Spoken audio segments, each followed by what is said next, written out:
Hello friends, આજે આપણે બનાવીશું ખૂબ જ હેલ્ધી એવી lunch box recipe paneer paratha, અને જેને બનાવવા ખૂબ જ ઇઝી છે. તો ચલો બનાવીએ. પનીર પરાઠા બનાવવા માટે મેં અહીંયા ઘઉંનો જે નોર્મલ રોટલીનો લોટ આવે એ મેં 1 કપ લઈ લીધો છે. એને આપણે એક બોલમાં લઈ લેશું. હવે આપણે એમાં સ્વાદ અનુસાર મીઠું એડ કરી દઈશું. હવે આપણે એમાં થોડું તેલ એડ કરી દઈશું મોણ માટે. આપણે આમાં વધુ તેલનો ઉપયોગ નથી કરવાનો. મેં બસ 1 ટીસ્પૂન જેટલું તેલનો જ ઉપયોગ કર્યો છે. હવે આપણે બધું સરસ રીતે પહેલાં મિક્સ કરી લેશું. હવે આપણે આમાં થોડું પાણી એડ કરતા જશું અને રોટલીથી થોડો એવો કઠણ લોટ બાંધશું. બહુ આનો લોટ આપણે કઠણ નથી બાંધવાનો. રોટલીથી સહેજ જ કઠણ પરોઠાનો લોટ આપણે બાંધીએ, બસ એ જ રીતે આપણે આ પનીર પરાઠાનો લોટ બાંધવાનો છે. અને પાણી આપણે નોર્મલ જ લેવાનું છે, કોઈ ગરમ પાણી લેવાનું નથી. તમે જોઈ શકો છો એકદમ સરસ રીતે લોટ બંધાઈ ગયો છે, ન તો એકદમ પોચો કે ન એકદમ કઠણ. હવે આપણે આમાં થોડું તેલ એડ કરીને લોટને સરસ રીતે આપણે મસળી લેશું. તો હું અહીંયા 1 ચમચી જેટલું પાછું તેલ લઈ રહી છું અને હવે આપણે સરસ લોટને મસળી લેવાનો છે. હવે આપણો લોટ એકદમ સરસ રીતે મસળાઈ ગયો છે. હવે આપણે આને ઢાંકીને 10 થી 15 મિનિટ માટે રેસ્ટ માટે રાખી દઈશું. હવે સૌથી પહેલાં આપણે પનીરને સરસ રીતે ખમણી લેશું. તમારે જો ખમણવું ન હોય તો તમે હાથેથી એનો ભૂકો બી કરી શકો છો. હવે આપણે એમાં સમારેલી થોડીક ઝીણી ડુંગળી એડ કરી દઈશું. જો તમે ના ખાતા હોય તો તમે ન નાખો તો બી ચાલે. થોડી જ સમારીને કોથમીર એડ કરશું આપણે. હવે આપણે આમાં શેકેલું જીરું થોડું એડ કરશું, સ્વાદ અનુસાર મીઠું, થોડું આપણે કાશ્મીરી મરચું એડ કરશું. બાળકો માટે આપણે બનાવીએ છીએ એટલે આપણે આમાં ગરમ મસાલાનો ઉપયોગ નથી કરતા. 1/2 ટીસ્પૂન જેટલો આમચૂર પાવડર. જો તમારી પાસે આમચૂર પાવડર ના હોય તો તમે ચાટ મસાલો નાખો તો બી ચાલે. હવે આપણે બધું સરસ રીતે મિક્સ કરી લઈએ.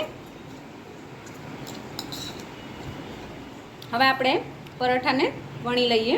હવે આપણો લોટ બી એકદમ સરસ સેટ થઈ ગયો છે અને હવે આપણે પરોઠા બનાવી લઈશું. તો હવે આપણે પહેલાં આને ગોયણાને સરસ વણી લેવાનું છે અને આપણે થોડું ગોયણું મોટું જ રાખવાનું છે. તમે જોઈ શકો છો મેં ગોયણાને સરસ રીતે વણી લીધું છે. હવે આપણે આમાં આપણા પનીરનું સ્ટફિંગ લઈ લઈએ. મેં અત્યારે 2 ચમચી જેટલું પનીરનું સ્ટફિંગ લઈ લીધું છે. હવે આપણે આને સરસ રીતે અંદર સ્ટફ કરી દઈએ. પહેલાં આવી રીતે વાળતા જશું અને સ્ટફિંગને અંદર રાખી દઈશું. તમે જોઈ શકો છો એકદમ સરસ આપણું સ્ટફિંગ અંદર જતું રહ્યું છે અને હવે આપણે વણી લેશું આપણું પરોઠું. તો હવે સૌથી પહેલાં આપણે આપણા જે ગોયણું છે એને સરસ કોરા લોટમાં કોટ કરી લેવાનું છે અને પછી વણવાનું છે. અને હવે આપણે હળવા હાથે વણતા જશું. વચમાં આપણે થોડું કોરો લોટ લેતા જશું.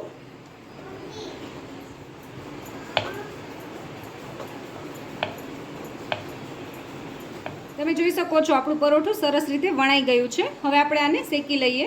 મેં અહીંયા તવીને ગરમ થવા માટે રાખી દીધી હતી પહેલેથી જ, અને હવે આપણે આપણું પરોઠું આમાં રાખી દઈશું. હવે આપણું પરોઠું એક સાઈડ સરસ ગોલ્ડન બ્રાઉન થાય ત્યાં સુધી એને ચડવા દેવાનું છે. હવે આપણે પરોઠાની સાઈડ ફેરવી લઈએ. તો તમે જોઈ શકો છો એકદમ સરસ થોડા બ્રાઉન સ્પોટ્સ આવી ગયા છે.